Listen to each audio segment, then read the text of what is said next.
السلام علیکم ورحمۃ اللہ وبرکاتہ۔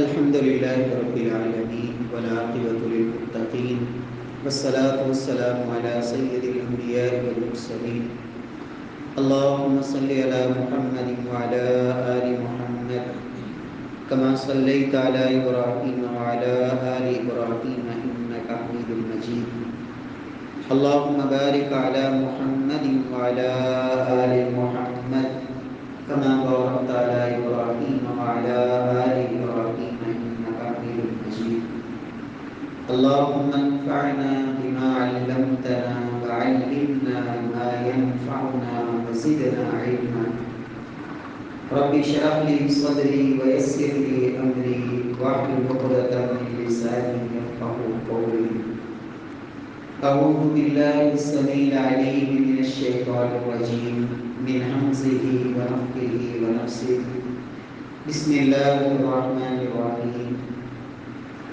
ان الصلاة تنهى عن الفحشاء والمنكر ولذكر الله اكبر واللہ یعلم ما تصنعون۔ بے شک نماز بے حیائی اور برائی کے کاموں سے روک دیتی ہے، اور اللہ کا ذکر یہ سب سے بڑی بات ہے، اور اللہ تعالیٰ خود جانتے ہیں جو تم کرتے ہو۔ احباب گرامی، نماز کے متعلق ہمارا ایک سلسلہ چل رہا تھا اور آج اس کی آخری مجلس ہے۔ اس دعا کے ساتھ کہ رب العالمین ہم نے جو سیکھا سکھایا اللہ اپنی بارگاہ میں قبول فرمائے، اور اللہ تعالیٰ ہماری نجات کا اللہ ذریعہ بنا دے، اور پروردگار عمل کی توفیق نصیب فرمائے۔ گزشتہ مجلس میں ہم نے التحیات اور درود شریف دونوں کا معنی، مفہوم، اہمیت، الفاظ پہ غور کیا۔ نبی کائنات صلی اللہ علیہ وسلم کے صحابی سیدنا عبداللہ بن مسعود رضی اللہ تعالی عنہ وہ بیان فرماتے ہیں، التحیات والی حدیث بھی انہی سے مروی ہے۔ اس حدیث کے آخر میں یہ الفاظ ہیں کہ اللہ کے رسول صلی اللہ علیہ وسلم فرماتے ہیں ثم يتخير من الدعاء أعجبه إليه، وفي رواية ثم يتخير من المسألة ما شاء، کہ جب آپ التحیات پڑھ چکے ہیں، اللہ تعالیٰ کی تعریف کر چکے، نبی صلی اللہ علیہ وسلم کے درود پیش کر چکے، تو اب آپ کو جو دعا پسند ہے، محبوب ہے، آپ جو اللہ سے سوال کرنا چاہتے ہیں وہ کریں۔ حضرت فضالہ بن عبید رضی اللہ تعالیٰ عنہ کی روایت میں الفاظ ہیں ثم لیدعو بعد ما شاء، جب التحیات آپ پڑھ چکے، درود شریف پڑھ چکے، اس کے بعد آپ جو چاہیں اللہ سے دعائیں کریں۔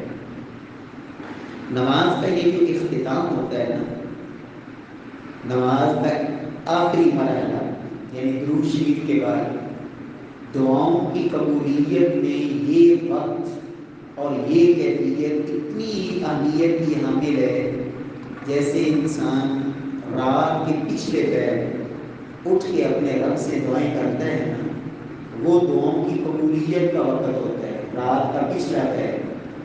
اسی طرح یہ جو نماز کا اختتام ہے نا، بالکل یہ پچھلا آخری حصہ، یہ بھی دعاؤں کی قبولیت کا محل ہے۔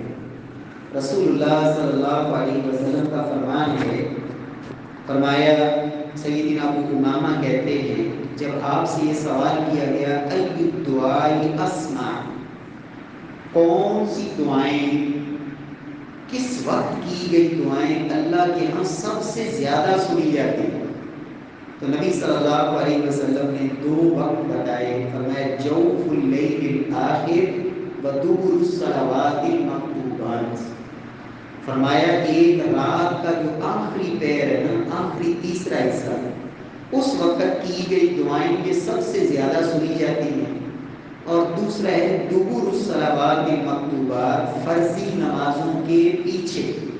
دبر کا جو لفظ ہوتا ہے نا، یہ پیٹھ کو کہتے ہیں۔ اب اس پہ علماء نے اگرچہ بحث کی ہے کہ اس سے مراد کیا ہے کہ فرض نمازوں کے پیچھے سے مراد کیا ہے کہ نماز کا جو آخری حصہ ہے سلام پھیرنے سے پہلے وہ مراد ہے یا سلام پھیرنے کے بعد؟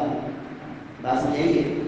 تو اس میں شیخ الاسلام ابن تیمیہ رحمہ اللہ جو ہے نا انہوں نے جس بات کو ترجیح دی ہے وہ کہتے ہیں دیکھیں یہ انسان ہے نا تو انسان کی جو پیٹھ ہے وہ انسان سے الگ نہیں ہوتی بلکہ وہ اس کے جسم کا کیا ہوتی ہے حصہ. حدیث میں جو لفظ آیا ہے وہ ہے دبر الصلوات. تو معنی یہ ہے کہ نماز کا اختتام لیکن نماز کے اندر کا جو حصہ ہے نا وہ مراد ہے. اس سے بات سمجھائیے. تو کیا مطلب کہ سب سے زیادہ جو دعائیں اللہ کے یہاں سنی جاتی ہیں وہ نماز کے اختتام پر جب آپ نے سلام پھیرنا ہے اس سے پہلے اللہ سے آپ نے جو دعائیں کرنی ہیں وہ سب سے زیادہ سنی جاتی ہیں. اب نبی صلی اللہ علیہ وسلم نے یہاں باقاعدہ کچھ دعائیں باقاعدہ سکھائی بھی ہیں. ہمارا المیہ یہ ہے اور یہ بات میں پہلے دن سے کہہ رہا ہوں کہ ہم نا رٹا لگا لیتے ہیں اس کو سمجھتے نہیں اور وہ جو رٹا رٹایا ہے وہ بس ہم نے ایک دفعہ پڑھ دیا اور ہم نے کہا چلو فارغ ہو گئے. یاد رکھیں دعا کے بارے میں نا ایک قانون ہے جو اللہ کے نبی نے سمجھا دیا. فرمایا ان اللہ لا يقبل دعاء من قلب غافل لاہی. فرمایا ایسا دل جو غافل ہو اس کو پتہ نہیں کہ میری زبان سے ادا کیا ہو رہا ہے وہ سمجھ نہیں رہا. فرمایا غافل دل کی غفلت کی حالت میں کی ہوئی دعا کو اللہ کبھی بھی قبول نہیں کرتا. یہ اللہ کے رسول نے فرمایا. تو یہ غفلت ہی ہے نا کہ میں زبان سے جو الفاظ ادا کر رہا ہوں مجھے ان کا معنی نہیں آتا, مجھے پتہ ہی نہیں کہ میں اپنے رب سے کیا مانگ رہا ہوں. یہ ایسی ہے کہ میں غافل دل سے کہہ رہا ہوں مجھے توجہ ہی کوئی نہیں. ایسی دعاؤں کو تو اللہ قبول ہی نہیں کرتے. اس لیے دعا جو کریں اور یہ لفظ بھی میں پہلے دن سے آپ کو بار بار یاد کروا رہا ہوں کہ ہم دعائیں پڑھتے ہیں. ہم نے دعائیں صرف پڑھنی نہیں, ہم نے دعائیں مانگنی ہے. تو نماز کا یہ جو اختتامی مرحلہ ہے نا یہاں تسلی سے بیٹھ کے اپنے رب سے مانگے, اللہ سے مانگے یا اللہ تیرا حکم تھا اور میں ہاتھ بڑھا کے تیرے سامنے کھڑا رہا, تیرا حکم تھا میں جھک گیا, تیرا حکم تھا میں سجدے میں چلا گیا. یا اللہ اب میں نماز ادا کر چکا ہوں اور آخری مرحلہ ہے, اب میں تجھ سے یہ التجائی کرتا ہوں تیرے سامنے, میری حاجات کو پورا فرما. نبی صلی اللہ علیہ وسلم نے باقاعدہ ایک دعا ہے جو یہاں کرنے کا آپ نے حکم دی ہے. فرمایا جو بھی تم میں سے تشہد میں بیٹھے فَلْيَتَعَوَّذْ مِنْ أَرْبَعٍ, اسے چاہیے کہ ان 4 چیزوں سے وہ اللہ سے پناہ مانگے. جس کام کے کرنے کا اللہ کے نبی آرڈر جاری کر دے نا وہ کرنا ضروری ہوتا ہے. وہ کرنا کیا ہوتا ہے ضروری. تو نماز کے اندر ایک دعا تو وہ ہے اس تشہد میں جس کا باقاعدہ آپ نے حکم دی ہے. یہ دعا کرنے کے بعد پھر آپ جو مرضی مانگیں, لیکن یہ دعا جو ہے نا یہ ضرور مانگیں. اور وہ کیا ہے اللہم انی اعوذ بک من عذاب القبر واعوذ بک من عذاب جہنم واعوذ بک من فتنۃ المسیح الدجال واعوذ بک من فتنۃ المحیا والممات. اللہ اکبر. اللہم انی اعوذ بک من عذاب القبر, اے پروردگار یہ زندگی تو ختم ہونے والی ہے اور آخرت کے مراحل میں سب سے پہلا مرحلہ وہ قبر کا مرحلہ ہے.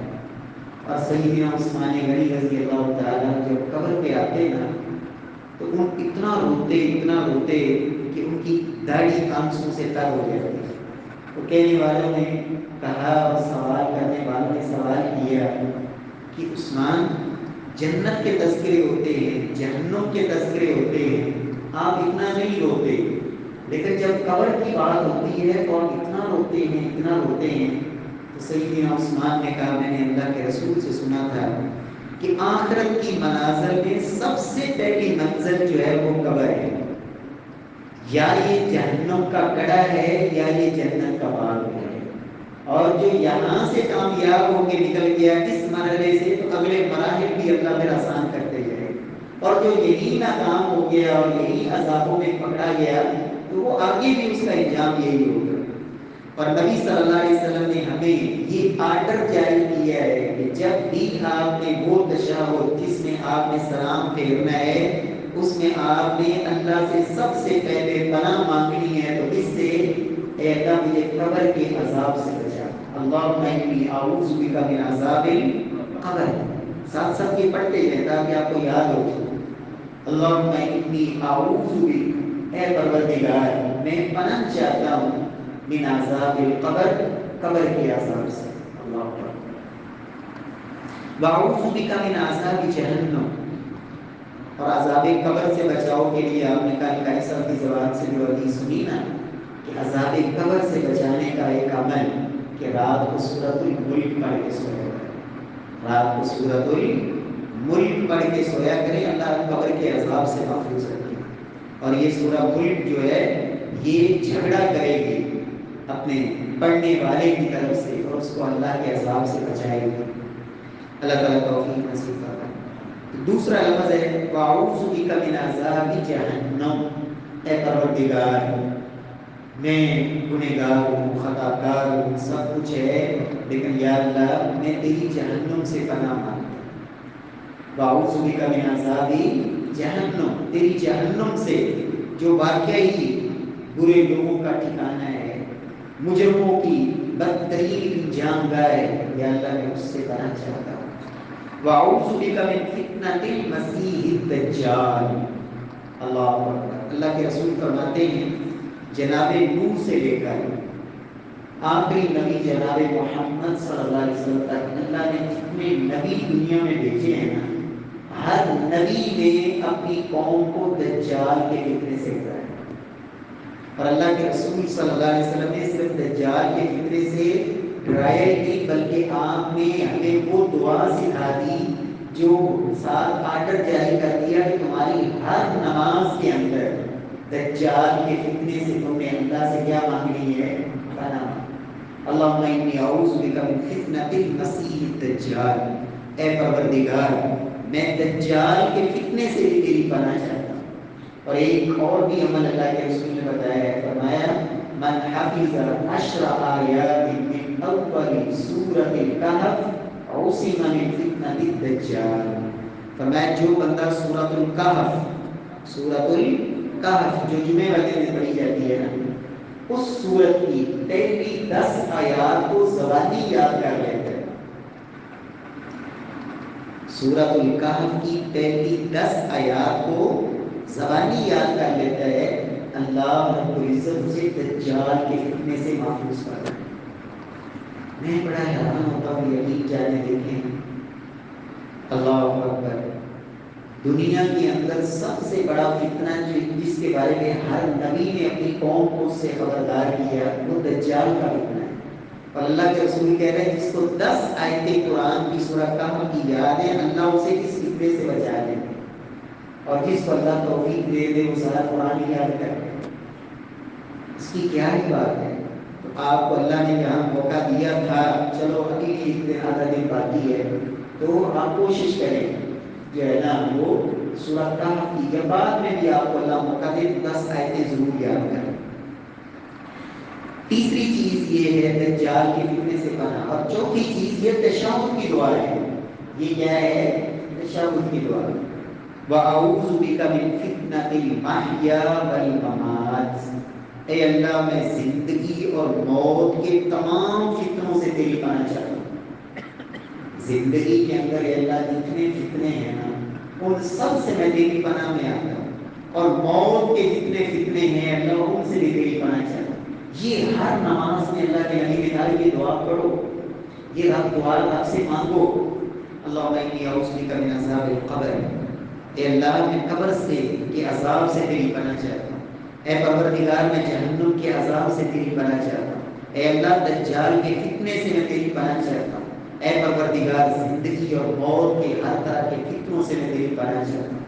اور صحیح مسلم کی روایت میں اسی دعا میں نا یہ اضافہ بھی ہے، اللہم انی اعوذ بک من المأثم والمغرم، اے پروردگار میں ہر طرح کے گناہ سے تیری پناہ چاہتا ہوں اور ہر طرح کے قرض کے بوجھ سے تیری پناہ چاہتا ہوں۔ یعنی اب آپ اندازہ لگائیں کہ آپ نے قبر سے پناہ مانگ لی، جہنم سے، دجال کے فتنے سے، زندگی موت کے فتنوں سے، قرض کے فتنے سے، گناہوں سے۔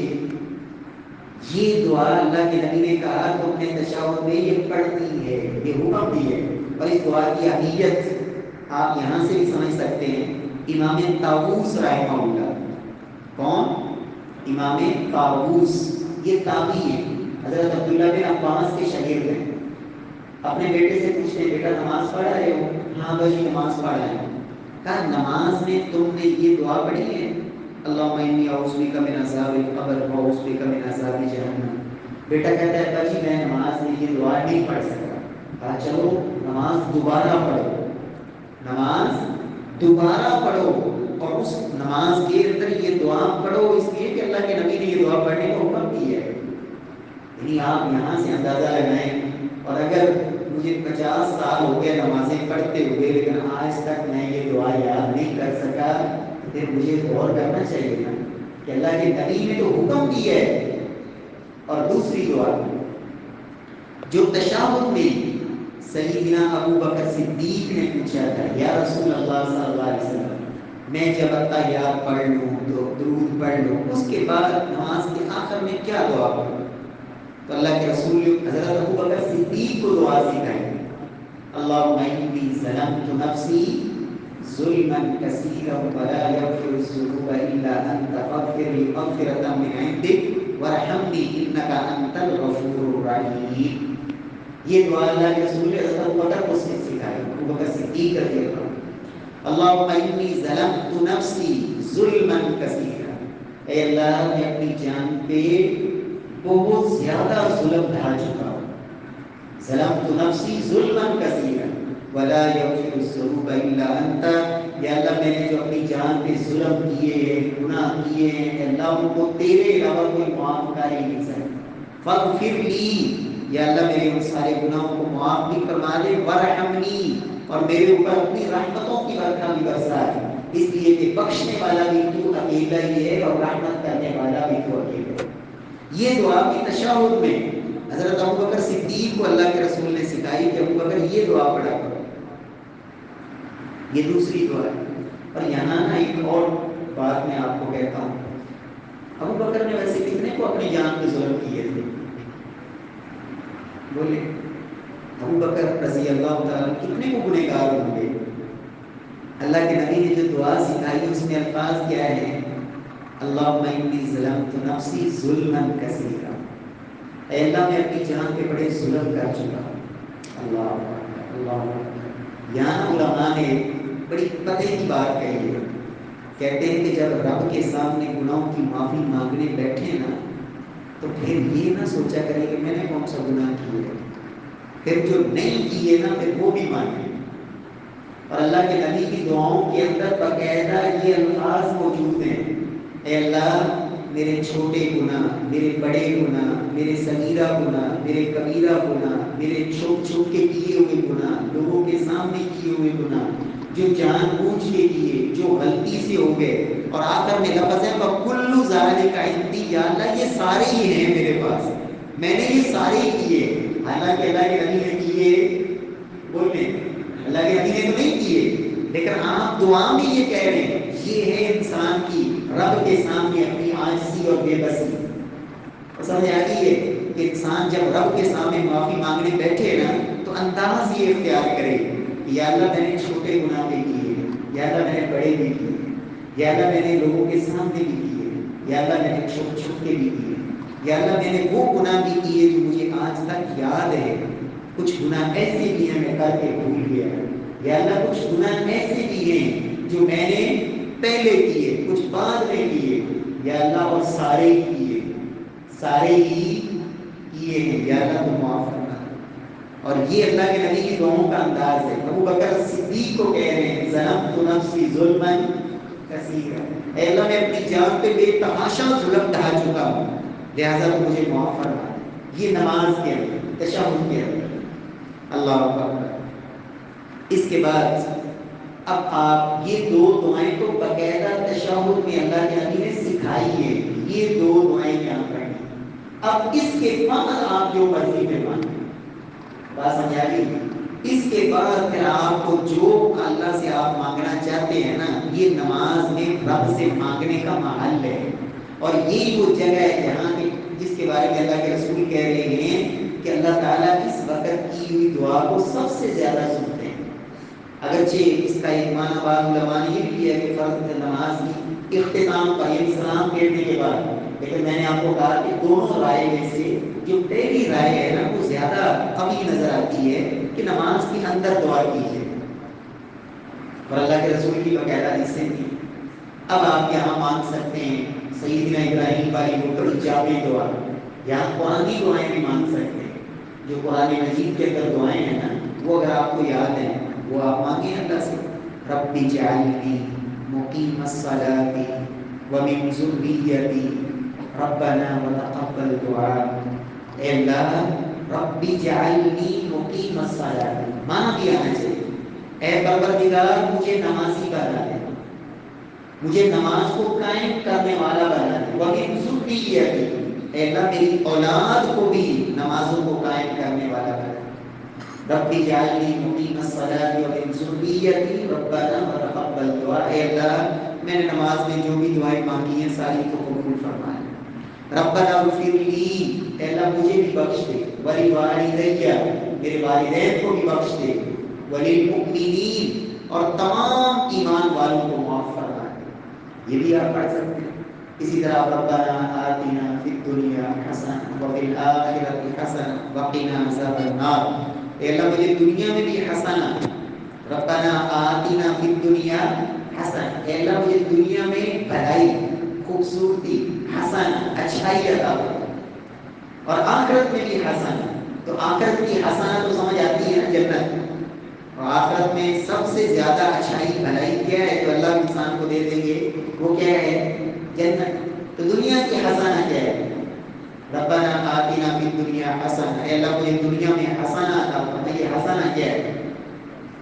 ویسے تو معنی کرتے ہیں نا بھلائی، تو سعید بن مسیب رحمہ اللہ جو کبار صحابہ کرام کے شاگرد ہیں، اور انہوں نے براہ راست قرآن کی تفسیر جو ہے نا وہ اللہ کے نبی کے صحابہ سے سیکھی، تو مسجد نبوی کے اندر ان کا ایک بہت بڑا حلقہ ہوتا تھا، مسجد نبوی کے اندر یہ درس دیا کرتے تھے، تو صحابہ کے شاگرد ہیں، تابعی ہیں، انہوں نے جو اس کی تفسیر بیان کی ہے نا حسنہ کی، وہ کہتے ہیں دنیا کے اندر ربنا آتنا فی الدنیا حسنہ جو ہے نا وہ ہے نیک بیوی جو اللہ نیک بندے کو عطا کر دے، اس سے بڑی دنیا کے اندر بھلائی کوئی نہیں۔ اس لیے کہ اللہ کے رسول نے بھی فرمایا نا خیر متاع الدنیا المرأۃ الصالحہ، دنیا ساری کی ساری ساز و سامان ہی ہے لیکن دنیا کا بہترین سامان وہ نیک عورت ہے۔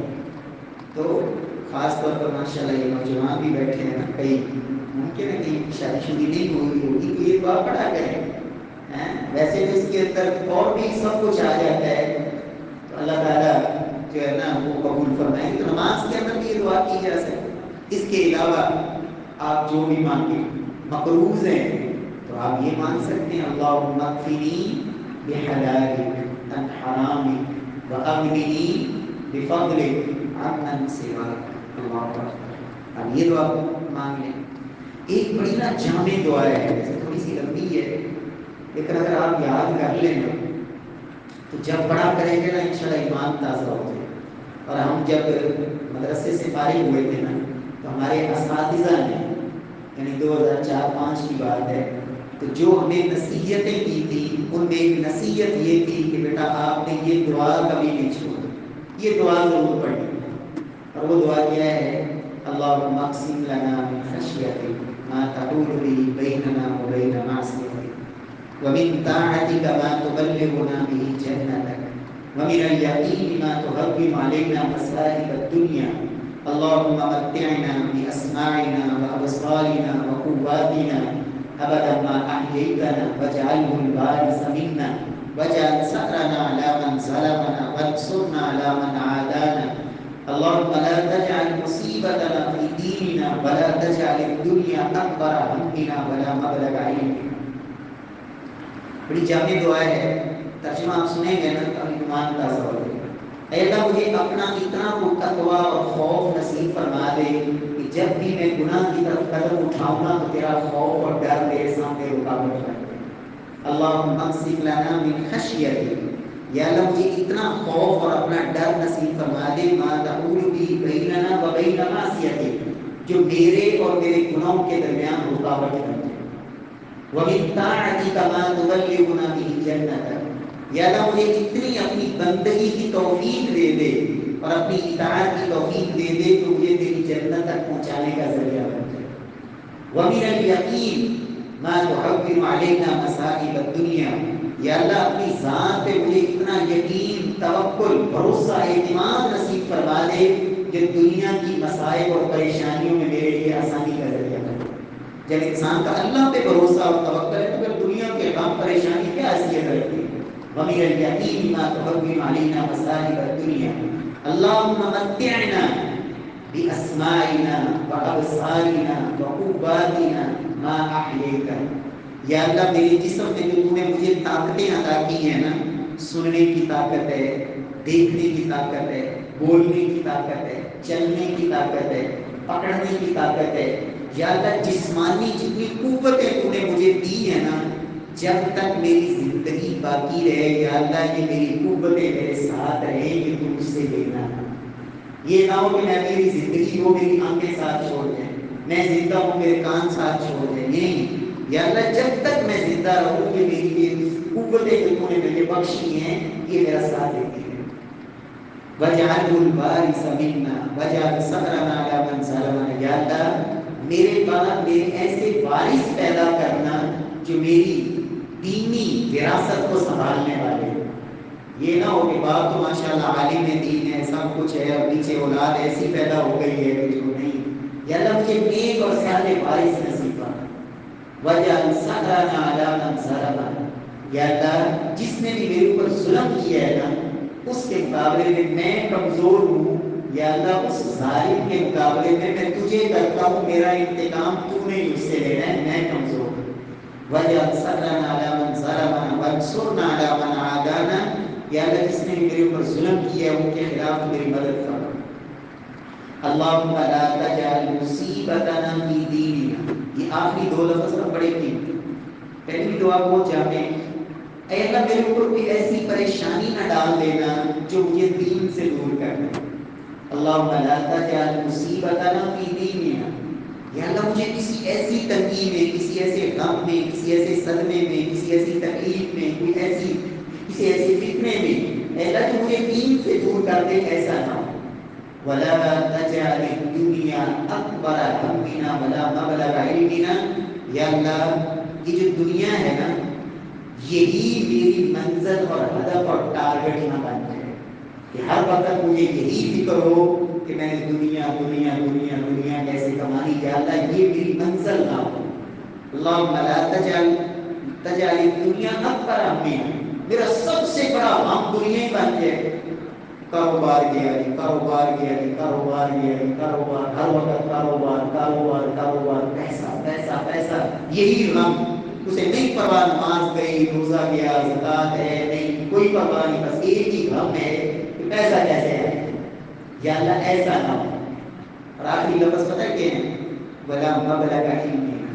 یا اللہ جو میں نے علم سیکھا ہے نا، یا اللہ اس علم کی بھی میری منزل صرف دنیا ہی نہ ہو کہ میں علم سیکھ اس لیے رہا ہوں کہ مجھے دنیا مل جائے، میں علم سکھا اس لیے رہا ہوں کہ مجھے دنیا مل جائے. نہیں یا اللہ میرے علم کی مبلغ اور پہنچ یا اللہ تیری رضا ہونی چاہیے.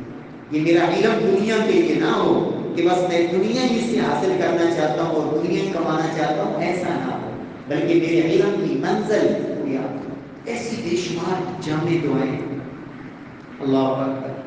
یہ دعائیں آپ پڑھا کریں، تشہد کے اندر مانگے رب سے دعائیں.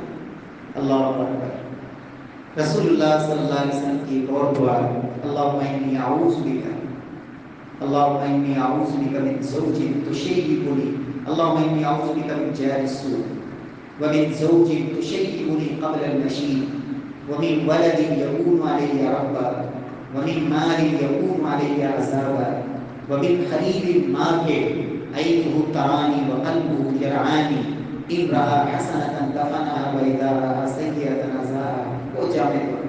اے اللہ میں برے ہمسائے سے تیری پناہ چاہتا ہوں. اللہم انی اعوذ بک من جار السوء.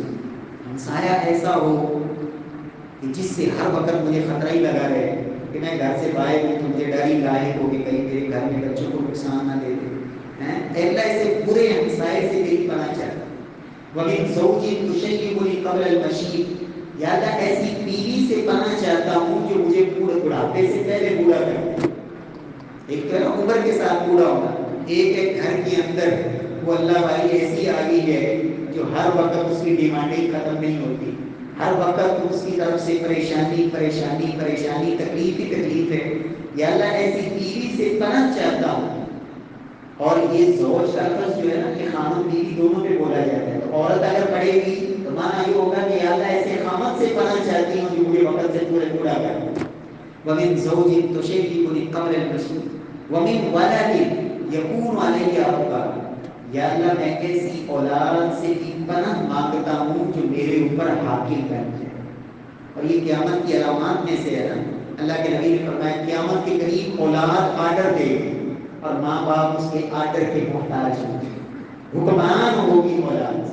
تو یہ دعا اللہ کے نبی نے سکھائی کہ یا اللہ ایسی اولاد سے پناہ چاہتا ہوں جو اولاد میری ماتحت اور فرما برداری کی بجائے میرے اوپر حکم چلانے والی. وَمِن مَالٍ یکون علیہ عذابا. یا اللہ ایسے مال سے بھی تیری پناہ چاہتا ہوں جو کل قیامت والے دن میرے گلے میں آپ کا طوق بن جائے. جس مال کی تختیاں جہنم کی بنا بنا کے میرے جسم کو داغا جائے.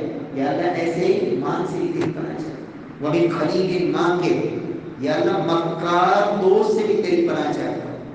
ایسا مکار دوست کہ جب میری کوئی برائی دیکھتا ہے تو اس کو لوگوں میں مشہور کر دیتا ہے اور میری اچھائی دیکھتا ہے تو اس کو چھپا دیتا ہے. یا اللہ ایسے مکار دوست سے بھی تیری پناہ چاہتا ہوں. بہت ساری دعائیں ہیں, اللہ تعالیٰ توفیق نصیب فرمائے. آپ یہ دعائیں ضرور یاد کریں. ایسے ایک دعا اور آپ بتا کے پھر انشاءاللہ بات آگے چلاتے ہیں.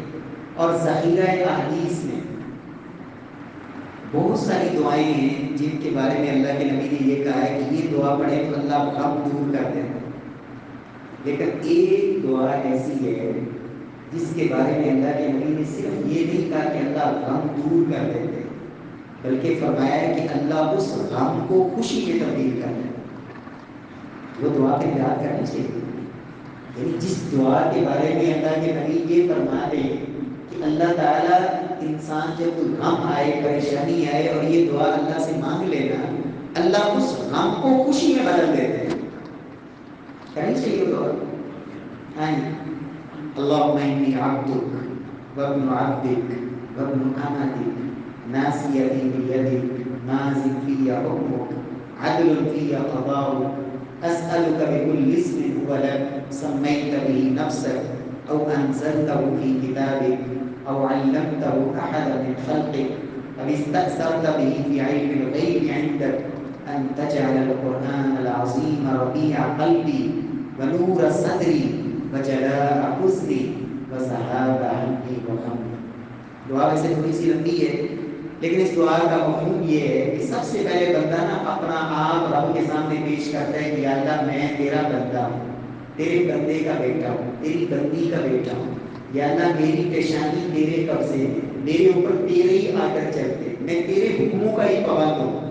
یا اللہ میں تجھے تیرے ہر اس نام کا وسیلہ دے کے, جو نام تو نے اپنی مخلوق میں سے کسی کو سکھایا, جو نام تو نے قرآن میں اتارا, یا تیرے وہ نام جو تو نے مخلوق میں سے کسی کو بتائے نہیں وہ تو ہی جانتا ہے, ان تمام ناموں کا وسیلہ دے کے تجھ سے یہ دعا کرتا ہوں ان تجعل القرآن العظیم ربیع قلبی.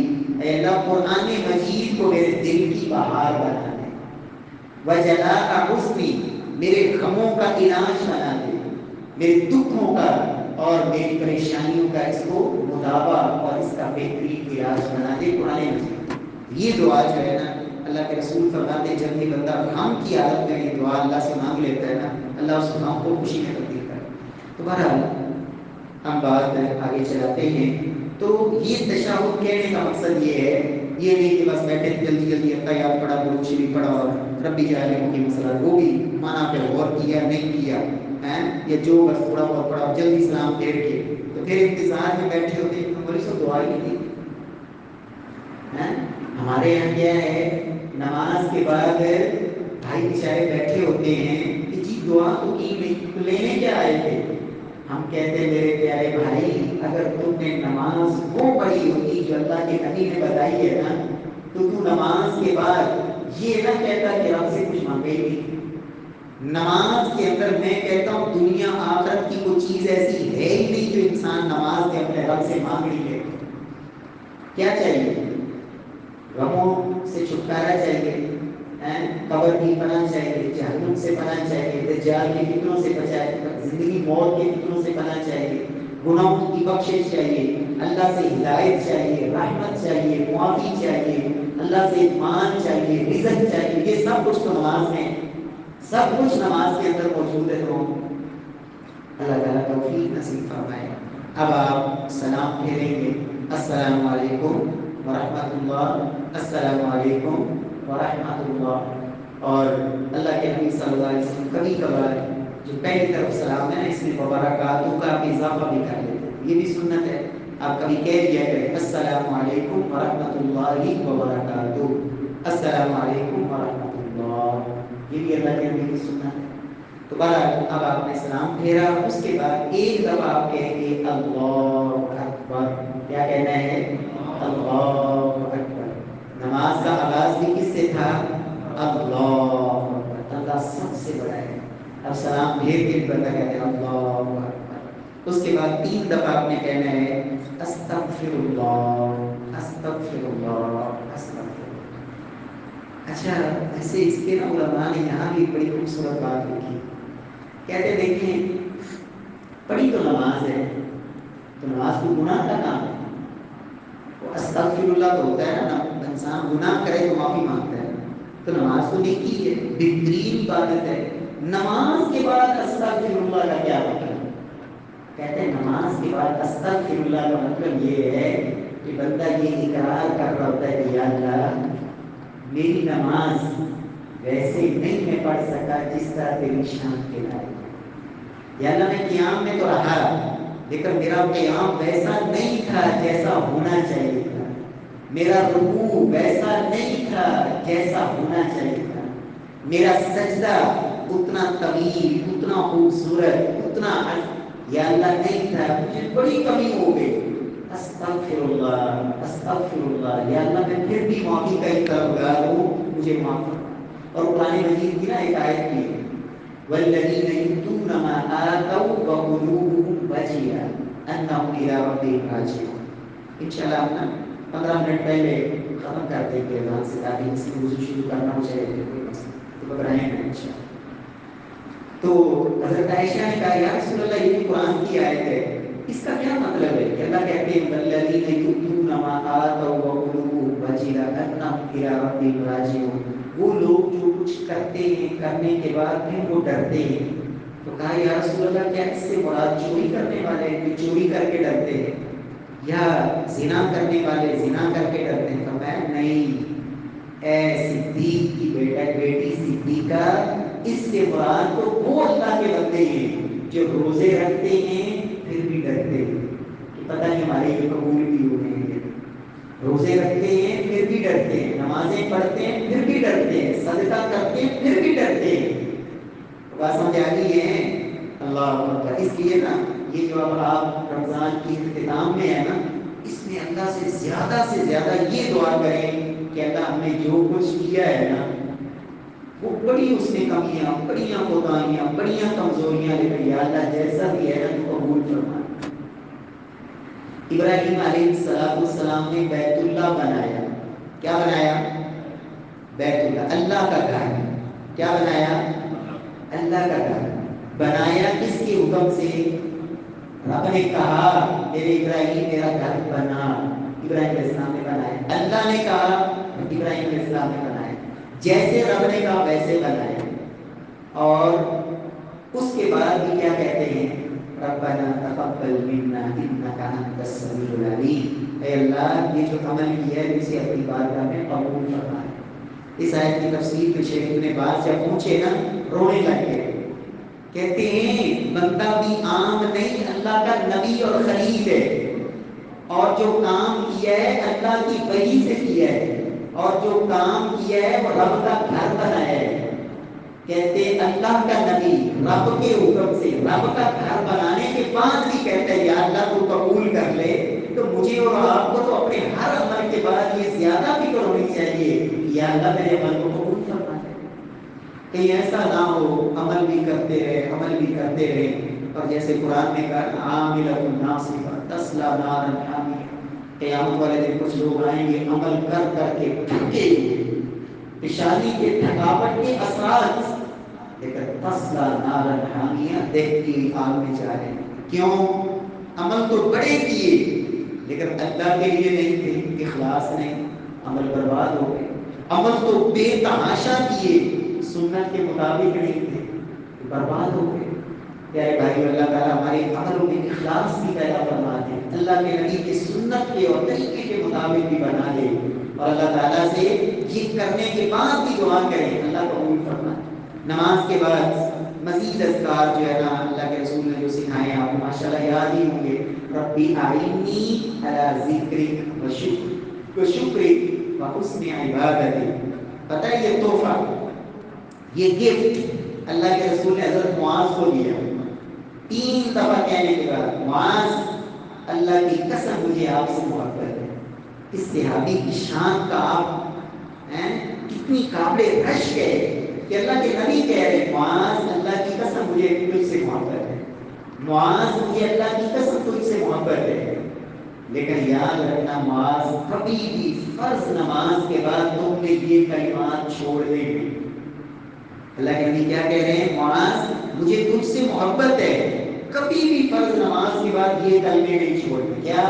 ربی اعنی علی ذکرک و شکرک و حسن عبادتک، اے پروردگار میری مدد فرما کہ میں تیرا شکر ادا کر سکوں، میں تیرا ذکر کر سکوں اور تیری خوبصورت عبادت کر سکوں، یا اللہ یہ توفیق تو نے مجھے دی۔ یہ فرض نماز کے بعد ہوا۔ اس کے علاوہ اللہ کے رسول صلی اللہ علیہ وسلم نے اور بھی دعا جو آپ اکثر پڑھا کرتے تھے، اللہم انت السلام و منک السلام تبارکت یا ذا الجلال والاکرام رب اعنی علی ذکرک و شکرک و حسن عبادتک۔ یہ لمبی دعا جو ہے نا یہ بھی آپ پڑھیں، آیت الکرسی پڑھیں ہر فرض نماز کے بعد، اذکار تسلی سے بیٹھ کے۔ میرے پیارے بھائیوں، دنیا کے دھندے ختم نہیں ہوتے، یہ اس وقت ہی ختم ہوتے ہیں بندہ قبر میں چلا جاتا ہے۔ ساری زندگی تسلی سے 5 منٹ نکال کے اللہ کے گھر میں بیٹھ کے نماز کے بعد ذکر کر کے پھر جایا کریں نماز کے بعد۔ ویسے یاد رکھیں قرآن مجید کی تلاوت بڑا عظیم عمل ہے، بہت عظیم عمل ہے، لیکن یاد رکھیں نماز کے بعد بہترین عمل جو ہے وہ اللہ کا ذکر ہے۔ رب کا ذکر کرنے کے بعد پھر آپ جو مرضی کریں۔ بات سمجھ آ رہی ہے؟ اللہ کا ذکر جو ہے نا یہ بہت عظیم۔ ذکر کے حوالے سے ایک حدیث آپ کو سنا دیتا ہوں۔ اللہ کے رسول نے فرمایا تھا میرے صحابہ 2 کام بڑے آسان ہیں، بڑے آسان ہیں، جو بھی کریں گے نا وہ جنت میں جائیں گے۔ اللہ کے رسول نے فرمایا جو بھی یہ 2 کام کرے گا وہ جنتی۔ لیکن ساتھ ہی اللہ کے رسول نے فرما دیا یہ کام ہیں تو بڑے آسان لیکن کرنے والے بڑے تھوڑے ہو، کرنے والے بڑے۔ فرمایا یا رسول اللہ کیا بتائیں؟ آپ نے فرمایا 100 دفعہ رات کو سوتے وقت نا 100 دفعہ 33 دفعہ سبحان اللہ، 33 دفعہ الحمدللہ اور 34 دفعہ اللہ اکبر۔ یہ تسبیح رات کو 100 دفعہ پڑھ کے سونا، یہ ایک کام بولے ایک۔ اور دوسرا فرمایا ہر نماز کے بعد 10 دفعہ سبحان اللہ، 10 دفعہ الحمدللہ اور 10 دفعہ اللہ اکبر۔ ایک تو مشہور حدیث ہے جو ہم سنتے رہتے ہیں 33 دفعہ سبحان اللہ، 33 دفعہ الحمدللہ، 34 دفعہ اللہ اکبر نماز پڑھا، تو اس میں 10 بھی آ ہی جاتے ہیں، لیکن یہ الگ حدیث ہے۔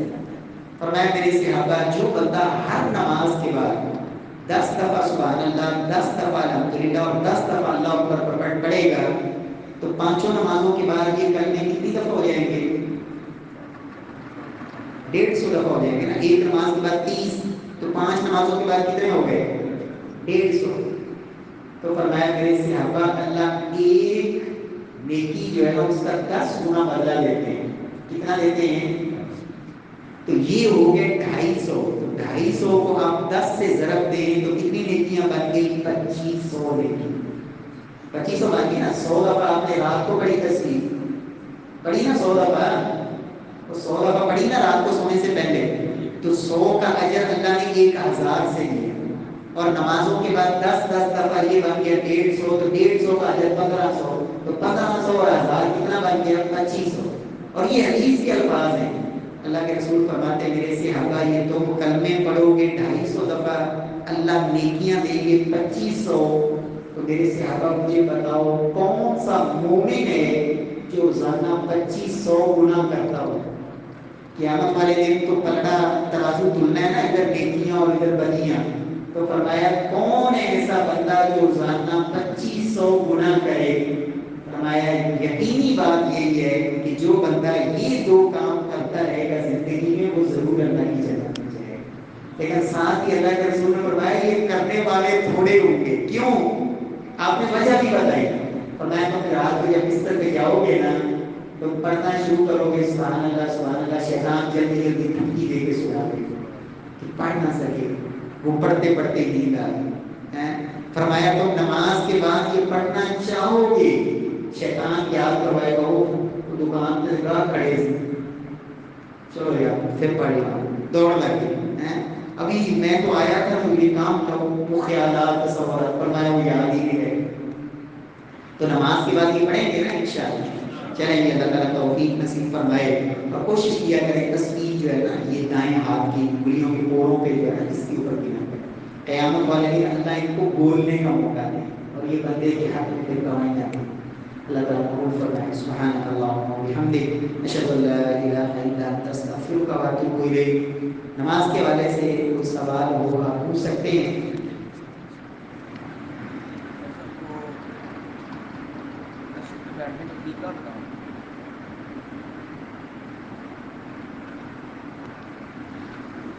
یہ 2 سوال آئے ہیں. ایک سوال یہ ہے کہ تشہد کی حالت میں باقی دعاؤں کے علاوہ میں والدین کے لیے دعا کرتی ہوں، یہ ٹھیک ہے؟ بہت ٹھیک ہے، بہت زبردست بات ہے. آپ کی نماز کے اندر آپ تشہد میں سلام پھیرنے سے پہلے یہ دعا کیا کریں رب ارحمہما کما ربیانی صغیرا. اے اللہ جیسے میرے والدین نے بڑی محبتوں کے ساتھ، شفقتوں کے ساتھ، پیار کے ساتھ بچپن میں مجھے پالا نا، یا اللہ تو ایسے ہی میری والدین کے اوپر بھی رحمتوں کا نزول فرما. یہ دعا کیا کریں، کوئی عرض نہیں. والدین کے لیے بھی آپ دعا کریں، دیگر مومنوں کے لیے بھی آپ کر سکتے ہیں. دوسرا سوال یہ ہے کہ تشہد کی حالت میں شہادت کی انگلی کو بار بار حرکت دے. میں نے جیسے اس دن بھی عرض کیا تھا کہ جب آپ نے تشہد میں بیٹھنا ہے نا تو بیٹھتے ہی انگلی کا آپ نے اشارہ کر لینا. اشارہ جو ہوتا ہے نا کہ انگلی کو آپ بالکل سیدھا کر کے کھڑا کر لیں، یہ ہو گیا اشارہ. اب اگلا مسئلہ ہے اس کی مسلسل حرکت. تو یہ جو مسلسل حرکت ہے نا یہ جو ہے نا اس کے مقابلے میں یہ جو اشارہ ہے یہ زیادہ بہتر ہے. اس لیے کہ حضرت وائل بن حجر رضی اللہ تعالیٰ عنہ سے اس روایت کو بیان کرنے والے جتنے راوی ہیں نا ان سب نے اشارے کا ذکر کیا ہے. صرف ایک شاگرد جو ہے نا، مثلا یہ آپ ماشاءاللہ حلقے میں بیٹھے ہیں نا 20 آدمی، میں نے ایک بات کہی ہے آپ اس بات کو جا کے آگے بیان کرتے ہیں. 19 آدمی جو ہے وہ ایک انداز میں بیان کرتے ہیں اور 20واں آدمی جو ہے نا وہ الفاظ اور استعمال کرتا ہے. اس میں پھر زیادہ قریبی امتیاز یہی ہوتا ہے کہ استاد نے لفظ وہی بولا ہے جو یہ 19 کہہ رہے ہیں اور جو 20واں ہے یہ اسی لفظ کو اپنے معنی میں تعبیر کر رہے ہیں. بس یاری. تو اس لیے علماء نے کہا ہے کہ ایک جو راوی ہے نا وہ مسلسل حرکت کا ذکر کرتے ہیں، مسلسل حرکت کا ذکر کرتے ہیں، جبکہ باقی تمام راوی صرف اشارے کا ذکر کرتے ہیں. اور ویسے حضرت حافظ یحییٰ عزیز میر محمدی رحمہ اللہ رحمۃ واسعہ اللہ ان کی قبر پہ کروڑوں رحمتیں نازل فرمائے، اور اللہ تعالیٰ یقیناً یہ ان کے لیے صدقہ جاریہ ہے کہ ان کا لگایا ہوا پودا اللہ نے آج اس کو کتنا مضبوط ثمر آور درخت بنا دی ہے۔ اللہ ان کو لیے اور دیگر تمام جتنے بھی اس ادارے کے محسنین، معاونین، بانیان، اللہ سب کی قبروں کو منور فرمائے۔ جو دنیا سے چلے گئے اور جو زندہ ہیں اللہ ان کو ایمان والی صحت والی لمبی زندگی نصیب فرمائے۔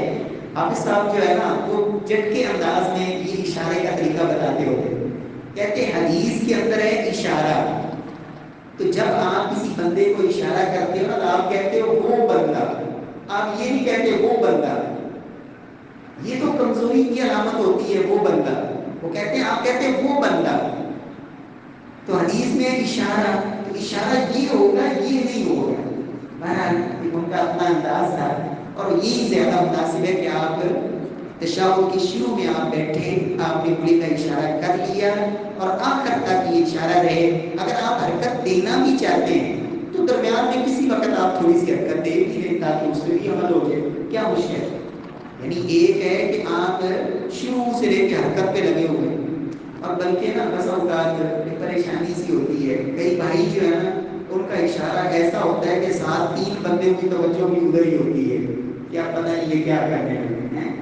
تو ایسے نہیں کہ آپ ساتھ والوں کو بھی پریشان کر دیں، ایسے ایسے ایسے ایسے کئی بھائی جو ہے نا وہ نہیں، ایک آرام سے یہ اشارہ رکھیں اور یہ سلام پھیرنے تک آپ کی انگلی سیدھی رہے، اشارہ برقرار رہے، اور اس کی حرکت درمیان میں کسی وقت اور اس کا کوئی تعین نہیں ہے، آپ کسی وقت تھوڑی سی حرکت بھی دے لیں تو حرج کوئی نہیں، اللہ تعالیٰ۔ باقی مسئلے میں دونوں رائے موجود ہیں، جو مجھے فہم ہے یا ہمارے مشائخ نے ہمیں جو سکھایا سمجھایا نا اس کی روشنی میں ہم بتا رہے ہیں۔ جی اللہ اللہ، یہ مسئلہ ایسا ہے جس مسئلے کا اللہ کے نبی کی زندگی میں وجود ہی ہوئے، مسلمان ہو اور نماز نہ پڑھے، اسلام میں اس کا تصور ہی نہیں۔ یعنی یہ تو ہمارے دور میں آ گیا نا بھی پکا ٹھپکا مسلمان، اونٹے نال بڑا مسلمان کوئی نہیں تے بے نماز۔ اسلام میں اس کا تصور ہی نہیں کہ بے نماز بھی مسلمان ہوتا ہے، ایسا اسلام میں ہے ہی نہیں۔ تو پھر ہم کیسے بتائیں کہ اس کا جنازہ ہوگا یا نہیں ہے، جب ایسے بندے کا اس دور میں وجود ہی کوئی نہیں سمجھ آ رہی ہے۔ یعنی یا تو ہوتا ہے نا کوئی بندہ اس دور میں مسلمان ہے کہ نماز نہیں پڑھتا، پھر وہ جنازہ لایا گیا ہو تو اللہ کے نبی نے نام پڑھایا یا پڑھایا تو ہم کہیں گے یہ ہے سنت۔ جب اس دور میں یہ تصور ہی نہیں، صحابہ کرام تو یہ کہتے ہیں واحد مسئلہ جس پہ تمام صحابہ کرام کا اتفاق تھا کہ وہ کافر ہے، وہ ہے نماز نہ پڑھنے والا۔ کہتے ہیں اس میں کسی صحابی کا اختلاف تھا ہی نہیں کہ جو بندہ نماز نہیں پڑھتا وہ کافر ہے، سارے اس کو کافر کہتے تھے، کسی نے کہا نہیں کہ وہ مسلمان نہیں ہے۔ چلو صحابہ کرام سے تھوڑا آگے آ گئے، ائمہ کرام سے پوچھ لیتے ہیں ائمہ کیا کہتے ہیں۔ امام مالک، امام شافعی، امام احمد بن حنبل، یہ حضرات پتہ کیا کہتے ہیں؟ کہتے ہیں جو بندہ نماز نہیں پڑھتا وہ واجب القتل ہے، اس کو قتل کر دیں، اس کو اللہ کی زمین پہ رہنے کا حق نہیں۔ امام ابو حنیفہ رحمہ اللہ تھوڑی سی لچک دیتے ہیں، کہتے ہیں نہیں قتل نہ کریں، اس کو ویسے آزاد پھرنے کا کوئی حق نہیں، اس کو پکڑیں اور جیل میں ڈالیں جب تک وہ تائب نہ ہو، توبہ نہ کر لے اور دوبارہ پوری زندگی نماز چھوڑنے کا وعدہ نہ کر لے، اس کو جیل سے نہ نکالا جائے، جیل کے اندر ہی موت آ جائے مر جائے وہ بہتر ہے، لیکن بے نماز کو رب کی زمین پہ پھرنے کا حق نہ دیا جائے۔ چلیں پیر عبد القادر جیلانی رحمۃ اللہ علیہ جن کی ہر مہینے 11 باری دے کے ہم فارغ ہو جاتے ہیں، چلو 11 ہو گئی بس ہم جنت ساڈی ہے، ان سے پوچھ لیتے ہیں۔ وہ کہتے ہیں بے نماز مر جائے، وہ کہتے ہیں جب بے نماز زندہ ہے اس کی بیوی اس کو اپنے قریب نہ آنے دے، اس لیے کہ بیوی مسلمان ہے اور یہ کافر ہے، لہذا بیوی اس کو اپنے ساتھ اپنے قریب نہ آنے دے، ان کا آپس میں کوئی تعلق نہیں، بیوی سے الگ ہو جائے۔ فرماتے ہیں جب وہ مر جائے اس کا جنازہ نہ پڑھا جائے۔ یہ کون کہتے ہیں؟ عبد القادر جیلانی رحمۃ اللہ علیہ۔ وہ کہتے ہیں اس کا جنازہ نہ پڑھا جائے جب وہ مر جائے، اور بلکہ اگلی بار کہتے ہیں اس کو مسلمانوں کے قبرستان پہ بھی دفن نہ کیا جائے، اس کو یہودیوں عیسائیوں کے قبرستان میں جا کے دفن کیا جائے، کہ اس کی لاش کو ویسے ہی پھینک دیا جائے جانور اس کو کھا جائیں، یہ بہتر ہے اس کو مسلمانوں کے قبرستان میں بھی دفن نہ کیا جائے۔ اللہ، اس لیے میرے پیارے بھائیوں یہ فکر کریں، ہم نا بیٹا نقصان کر کے آ جائے نا 10,000 کا ہے، ابا جڑا نا 10 دن نیندر نہیں آتی، پتر نقصان کر لے ہیں، جڑا بے نماز ہے نا بیٹا، بے نماز، اللہ کی قسم جتنا یہ نقصان کر رہا ہے نا کہ دنیا کی ارباں خرباں نقصان بھی ان مقابلے کوئی حیثیت ہے۔ باقی نمازاں چلو میں ایک حدیث سنا دینا، اللہ کے نبی نے فرمایا جس بندے کی عصر کی نماز فوت ہو گئی، جس بندے نے عصر کی نماز چھوڑ دی تھی، اللہ کے وقت ختم ہو گئے، فرمایا اس بندے کا کتنا کو نقصان ہوا ہے، فرمایا فَكَأَنَّمَا بُتِلَ عَبْدُهُ وَمَالُهُ، فرمایا کہ یہ بھی ہے کہ ان کے اگر 10 بچے سن کہ 10 کے 10 ہی مر گئے نے، بیویاں سن وہ ساریاں مر گئی نے، ان کے خاندان رشتے دار سارے تباہ ہو گئے نے، ان کا جتنا کاروبار پراپرٹی جو کچھ زمینہ جائیداد سب ہلاک ہو گئی، برباد ہو گئی، فرمایا یہ خسارہ تھوڑا ہے پھر بھی، لیکن جڑا اثر کی نماز رہ جاتے خسارے وہ اتنا ساری چیزیں نہ بڑھ گئی، صرف ایک نماز پھر باقی نہیں۔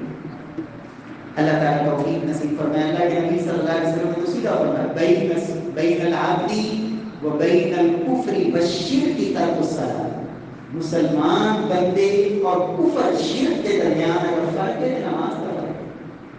اللہ تعالیٰ ہم سارے نمازی بنائے، اللہ ساری اولادہ نمازی بنائے، اس واسطے میں دسیا نا کہ تشہد سے دعا پڑھیا کرو، ربی اجعلنی مقیم الصلاۃ ومن ذریتی، یا اللہ میں کو بھی نمازی پکا بنا دے، میرے بچوں کو بھی نمازی بنا۔ یہ حضرت ابراہیم علیہ السلام کی دعا ہے کہ رب نے پوری کی تھی یا نہیں؟ اللہ نے صرف نمازی نہیں بنائے، رب نے نبی بنائے، جناب اسماعیل، جناب اسحاق، جناب یعقوب، جناب یوسف، سارے نبی اللہ نے انہوں کی لڑی دے رہے، پر آخری نبی جناب محمد صلی اللہ علیہ وسلم کو سے پوچھ لیا۔ میرا خیال میں ٹائم ختم ہو رہا ہے، آپ بھائی وضو کرنا۔